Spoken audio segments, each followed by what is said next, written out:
Welcome to the Superstar Communicator podcast. My name is Susan Heaton-Wright, a leading impact, speaking and communications expert. My aim is to show you how to make an impact so you will be heard, listened to and respected for career success. Listen weekly to the podcast and go to our website, superstarcommunicator.com. Hello, everybody. This is Susan Heaton-Wright from Superstar Communicator. Thank you very, very much for listening. You know, I get overwhelmed by the number of people who come up to me when I'm speaking, or they contact me via LinkedIn or other social media to say that they've enjoyed a particular episode. So thank you very much for listening and supporting me. And if you've got any ideas for topics in future, or perhaps somebody that you would like to be interviewed, just let me know. Just contact me via the superstarcommunicator.com website and I'd be happy to consider them. But I am really, really excited because I have got the most amazing guest today. She's called Chantelle, and she's an inspirational advocate for differently abled community and top LinkedIn creator with over 30,000 organic followers in 1 year. She's the founder and creative director of Stardust Creative LLC, a brand agency focused on embracing differences through personal and corporate branding. Do you know what? I'm going to get her to explain what that means. So welcome, Chantelle. Thank you so much, Susan. What an introduction. I don't even know how to dazzle after that. Well, you wrote it. That was, the incredible, international, all that stuff. My goodness. Well, okay. So differently abled is, it's something that's super, super dear to my heart as somebody who was diagnosed, quite a few years ago now with multiple sclerosis. Mm-hmm. And what MS is something I'm super open about because it's really been a gift of perspective and a gift of awareness and how important it is to understand that what makes us unique and what we may perceive ourselves as flaws are actually incredible gifts that bring us together. And when I went through all of the challenges of being blind and I lost my vision completely at one point. It has recovered a lot in one eye. Yes. And I lost my ability to walk. I lost my ability to speak. I lost my ability to perform simple cognitive things like buttoning a t-shirt or brushing my hair. I lift the hairbrush up to my hair and it would hit my face and I couldn't figure out why. My brain just wasn't connecting. Yeah. And when I have to apply for work, or I had to apply for work at the time, I had to request reasonable accommodations as an employee in the creative space, requiring multiple monitors to view content on, to edit. And it was tricky. So I basically built my own business through my own experience in talking about the elephant in the room, addressing perceived limitations as superpowers. And through that experience, my life has completely changed and it's been brilliant, absolutely magnificent. And I feel so blessed despite the obstacles. You know, Chantelle, you are such an inspiration. And I've obviously seen you because I'm on the other end of a video call. But how old are you? So, a woman never tells her age. I know. I'm being very unfair about that. No. It's totally fine. I'm 31 and I was diagnosed at 25 right after I had my son, my only little kiddo. So a lot of times the chronic illness happens with extreme hormone imbalance, and that was quite the same for me. Oh, goodness. Listeners, honestly, at 25 to be diagnosed with MS is such a challenge. and yet you are so positive. How do you do that? That's a good question. I think so. I mean, I've had a long history of mental health issues and depression and anxiety growing up because I've always had severe hormone imbalance. Right. And it was really a choice when I had my son, and you hit rock bottom, and it sucks on rock bottom. And really, the only choice is stay there and be miserable, or get out of it and be Yes. happy and live your life. And taking care of a little baby that is going to be a magnificent gentleman someday is such a gift, such an honor. So being the best that I can be for him, as well as a daughter to my parents who watch the struggle and just can't help at all, is it hurts them more than it hurts me. And then my husband, my perfect, amazing, supportive husband, who has to watch me fight to do simple things when it's bad, but when it's great, it's so great. And we celebrate the great days because it could happen to anybody. It could Yeah. happen to my parents or my husband or anybody. And it's really that communication pattern and talking about each element of the day to make sure we're all on the same page and we're in it together. Oh. And I understand that you do some speaking. Do you speak about this? Yes, I do. So when I was trying to apply for a position in the workforce with a disability or multiple disabilities, I realized how hidden this discussion is and how common it is to have some form of perceived parameter or limitation or disability, if you will. And nobody's talking about it. And I'm thinking, why? That we're human. We should talk about this because it's important not just to not feel alone, but also to be empowered to achieve different levels of success and keep pushing ourselves forward. So I did start to speak a lot more about what it is to live with invisible illness, because as you saw me before, I mean, I look like I don't have a problem in the world, which I think is everybody's goal, right? So it's definitely come with its challenges, but being that voice for such a hidden topic and such an important topic that affects everybody is very important. And what sort of places do you speak? Do you speak in corporates or conferences? Where is it that you speak? So I speak a lot to larger corporations to talk about building inclusive environments, Yes. because if we don't have a safe space to present issues or conflict, we're not going to be strong together as an environment. So that's one area that I focus in, but I also focus in talking to schools, teens, young adults that are trying to find their voice. They're trying to find their fit. They don't know what they're going to do next in their career or what they're going to major in college. So it's definitely something that I've been asked to present in multiple environments. Now, do you have a dog? Yes. So, you can hear that. I'm so sorry about that. No, it's okay. Listeners, there's a dog that's also sharing some amazing content here.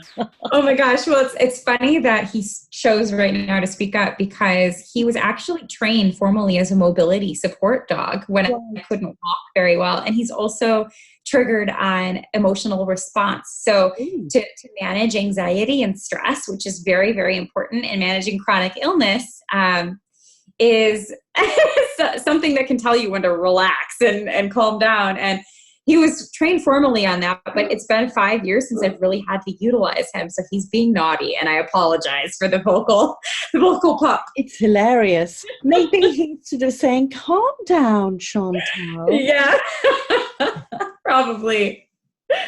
How funny. But what an inspiration. And I think in particular, being able to go into schools and empower young girls is so important, particularly with social media and the pressure to look in a particular way and behave in a certain way and have your hair in a certain way is incredible.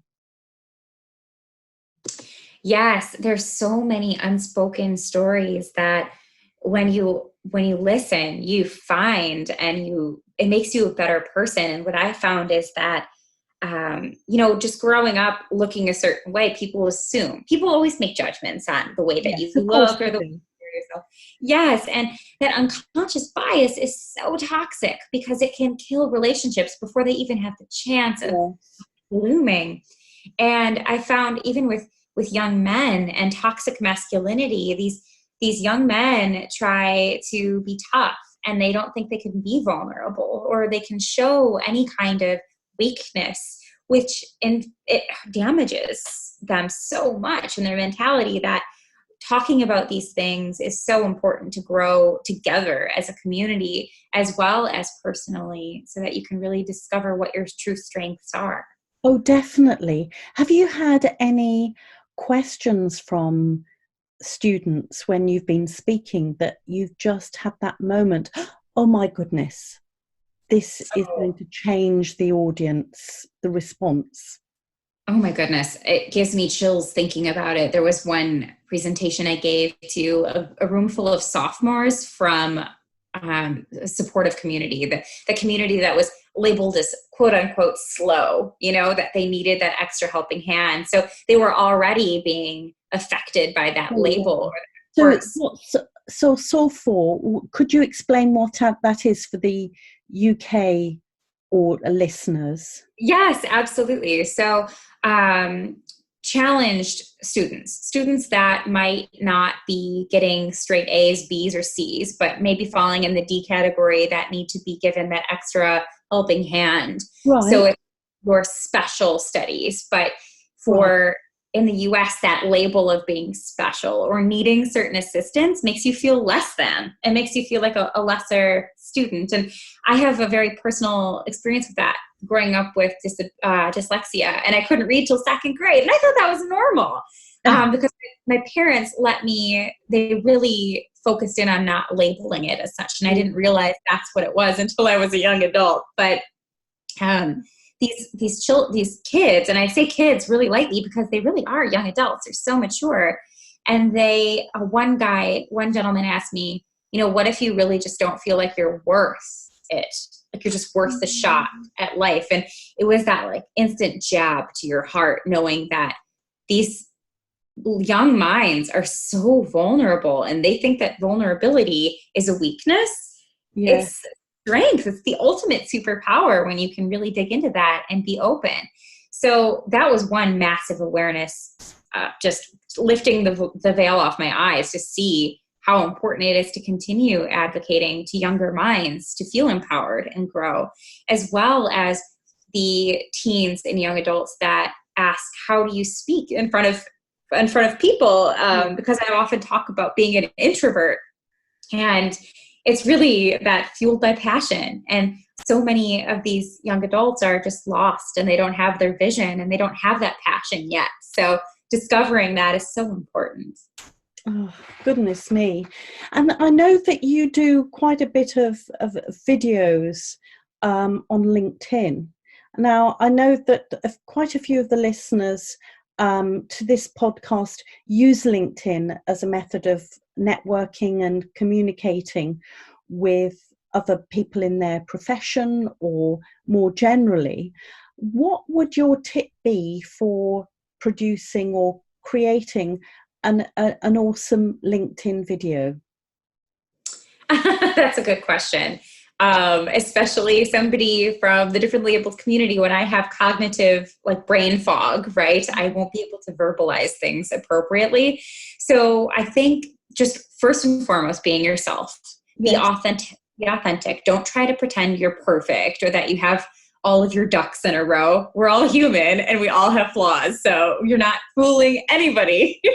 um, and letting that shine in your video content, so that people see who you are, so that they can connect to you on a human level, it really makes magic happen, and it attracts amazing opportunity. So, and also, know that with the flaws, with the limitations, with that vulnerable side, that nothing's going to be perfect, and to give yourself a break when things seem a little too shaky or a little too rough around the edges, chances are it's actually perfect. So people like to see that vulnerability, that they like to see the raw content that comes through.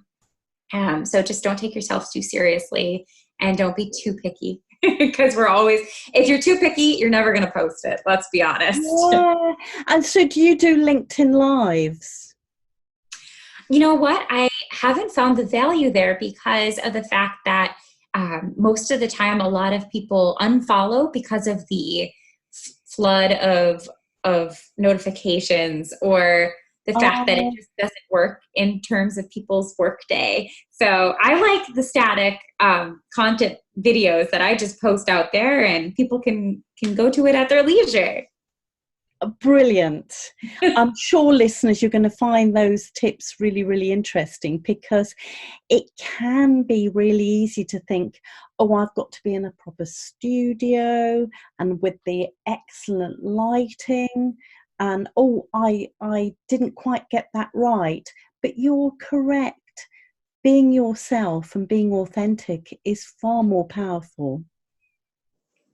Yes, and I think it has each element or content quality, at different levels of that, has its place. For example, if you're promoting your personal brand as the expert in your field, or as a consultant, an agent, and so forth, you want to be that individual, organic person.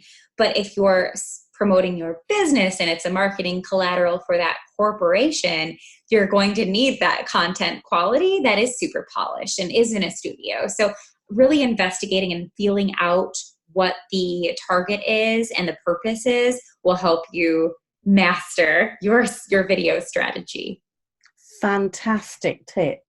Now, as you know, and listeners, I always ask the guest for 3 top tips about spoken communication.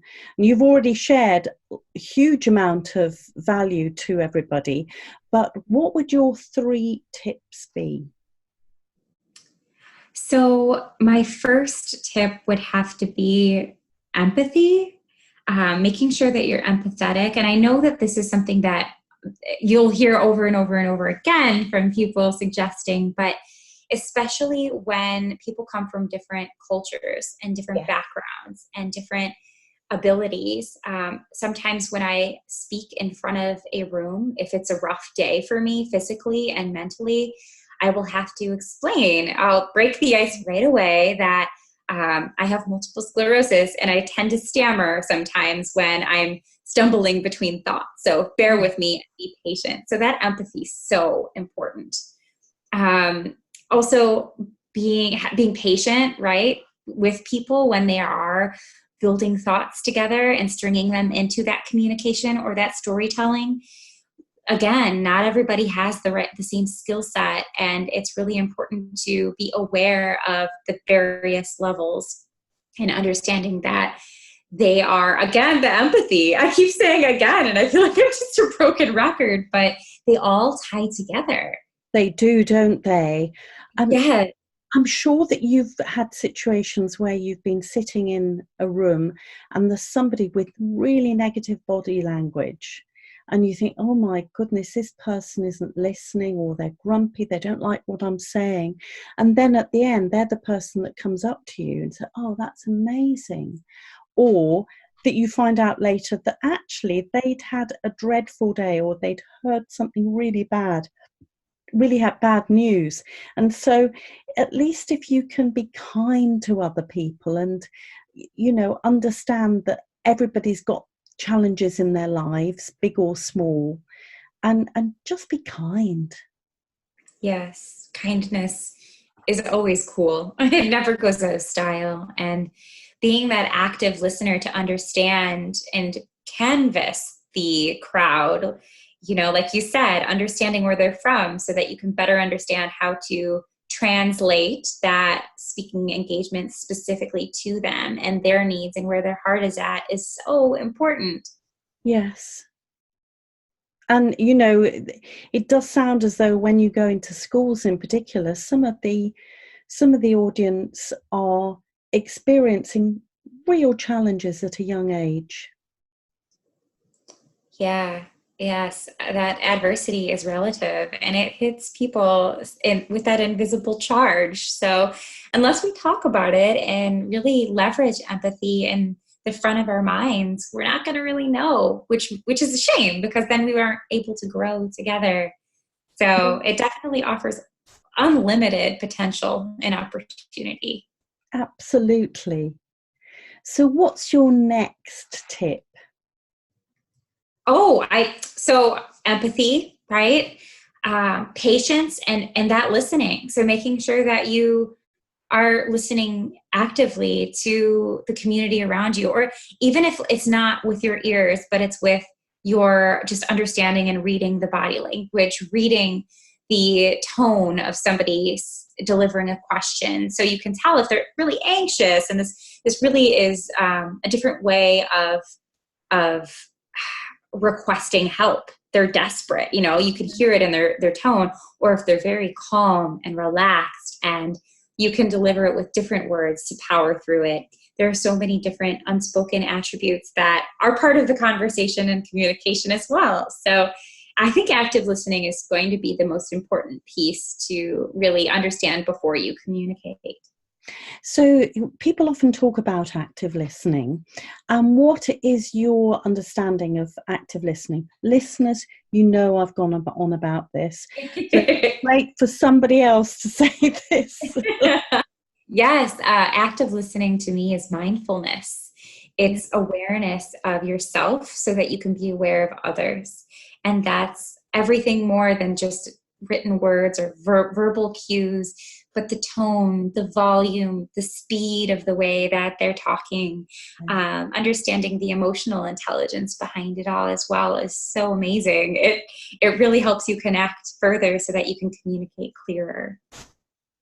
And when you are listening, are you aware of certain things that you do to build up the connection? That's a really great question. And I think that differs person to person, right? I try very, very, very hard to listen fully before making a judgment or jumping to conclusion, just because of my experience with unconscious bias, that people look at me and they judge me before I even get to speak. So I understand completely that it's an enemy and it's inevitable in any circumstance. So I try my best not to make judgment or form, but more ask more questions if I find myself confused or jumping to a judgment. Just to continue adding that clarity is really important for me as an individual, but I know that differs person to person. Bravo that you brought this up, because unconscious bias is very big, certainly in the United Kingdom at the moment. And the fact that you are making the effort to ask questions before you make a judgment is so important. And listeners, it's something that we should all do. I'm sure you do, listeners, but it's good to be reminded of this. Yes, absolutely. I need that reminder from time to time too. We're all human. We're all human beings, and unconscious bias, everybody has it. Yes. And once we're aware of it, then we can do some good work. Right. Just before we finish, is there anything else you'd like to add about the sorts of work that you do, Chantelle, in case anybody's interested? Well, so what I focus specifically on is branding. I've been in marketing since my parents put me behind a desk at their tax firm when I was 12. So, and then going on to continued education to understand marketing and communications. But specifically, what I love helping with is personal branding, particularly on social media as well. So helping people understand the growth and opportunity on LinkedIn through mastering their voice and their vision and their values. So that's what I love doing, as well as corporate branding. So a lot of organizations haven't updated their look, their feel, their storytelling or messaging strategy in decades, which is a massive issue because so much has changed. Yes. So that's what I love doing, and that's what I do best. So I'm sticking to it. Oh, and if people want to get in contact with you, how can they do that? LinkedIn, of course. Oh, yes. But also, I'm on Facebook. I'm on all the social media platforms because I'm an avid marketer. I totally believe in social digital connectivity. But also ChantelleSumis.com if you're really interested in learning more about this story or about the more motivational side of speaking. You can find out more there. And what I'll do is that I'll put a link through to your website on the details of the podcast. Do you have any little offers or anything that, or is perhaps a low cost course that people can do? Do you have any things like that? So I do offer a variety of packages depending on where people are at in the discovery phase, as well as people in the differently abled community that may not have access to funds because they are restricted on Social Security or Medicare or something like that, especially in the US. I do pro bono consulting once a month. I give away one package once a month. So people don't feel like they don't have those opportunities because that's the worst feeling in the world is not having access because of financial concerns. Absolutely. And I do the same. I do some pro bono work. I think it's important to be able to offer that to people. Yes, it really is. So, is there anything else you want to add? Well, I want to know what's your favorite tip that you've ever heard from a guest on the show for communications. I would love to hear it because it's those little pieces of seeds that you plant everywhere along the way that it's so important to keep sharing, right? So what's your favorite tip you've heard? And it's one that you said about, and that is listening, because it is very, very easy for us to fill in the gaps, for us to, as human beings, for us to assume. And actually, if we listen, we're finding out more about our audience or the person we're speaking to, the company that we're working with. But if they don't provide that information, they're secretive, or you don't listen and assume you know, then there are going to be misunderstandings. Yes, certainly. So the power of listening, which is ironic because people say, oh, you're doing speaking communications. And so often communication comms people forget about the actual listening. I know. It's so funny The because irony. They say, we listen to our clients. Well, you've asked 2 questions that are so loaded that you know what the answer is going to be anyway. Yes. I feel like we learn so much more from unsaid communications than we do from actual hearing words. Yes. Or by really listening to what they're saying and then asking appropriate questions, not ones that you know what you know what the answer is going to be, so it fits in your model. Yeah. Oh, true. Very true.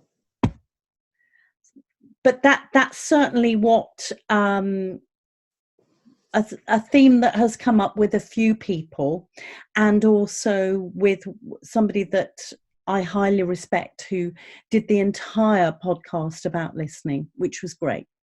Awesome. That's super. Yeah, it's very important to highlight all the different corners of the puzzle so you can piece it together. Absolutely. Oh, brilliant. So, listeners, how to get in contact with Chantelle. She's Chantelle Sumis, and you can contact her on LinkedIn. She's very active there. And her website is chantellesumis.com. And Chantelle, I would love to thank you so much from the bottom of my heart for such an empowering, inspirational podcast. So thank you so much for your time. Thank you, Susan. The pleasure's all mine. I really appreciate it. And good luck for the future. Thank you. You too. Thank you very much for listening to Superstar Communicator. Do give us some feedback. I know you're going to love this particular podcast, but thank you very much for listening. Bye-bye.